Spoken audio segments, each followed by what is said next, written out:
like I'm some sort of weirdo. Welcome to Sick World, and today we'll be counting down the top 5 most prolific serial killers in U.S. history. Number 5.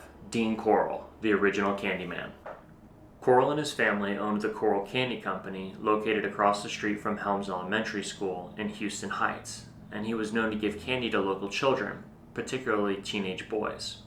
When the candy company closed in 1968, Corll escalated from pedophilia to serial murder, killing a minimum of 28 boys between 1970 and 1973, and he would bury them in his boathouse or the beach of Lake Sam Rayburn.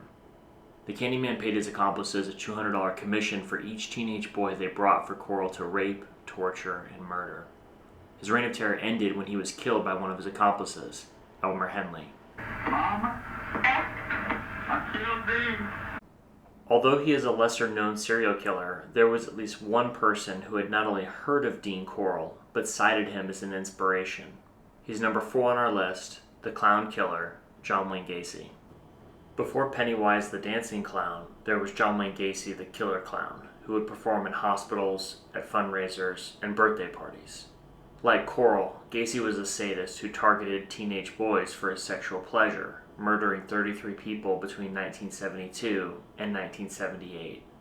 Gacy was executed in 1994 by lethal injection, but left a slew of creepy paintings behind, ranging from skulls and clowns to Jesus and John Dillinger. The dead won't bother you. It's the living you gotta worry about. Number 3. Ted Bundy. Full of charisma and easy on the eyes, Bundy was on track to a prominent legal and political career with the Republican Party before embarking on a 5-year killing spree from 1974 to 1978. Investigators believe he murdered 35 or more women resembling his first love, brunettes with a hair part down the middle. To go for a Florida statute. I'll plead not guilty right now, and your grand jury opinion.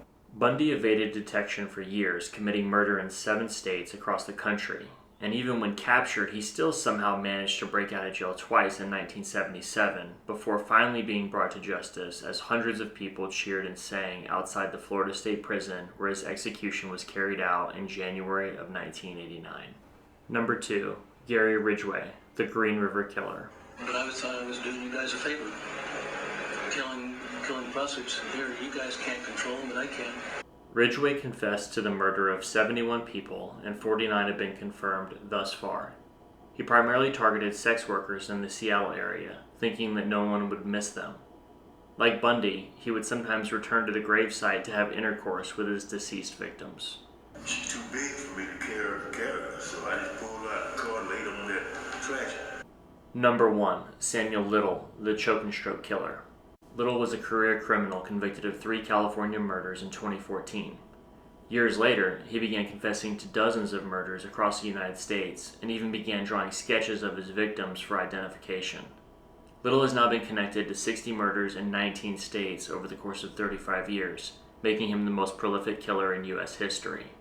Even more horrifying is that he may have murdered as many as 93 people.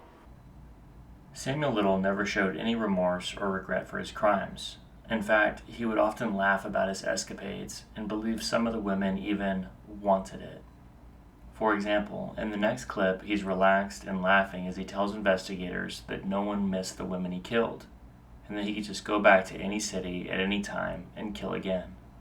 He described his victims as just another grape he could pick off the vine for his enjoyment. You know who the hell was doing it? Yeah.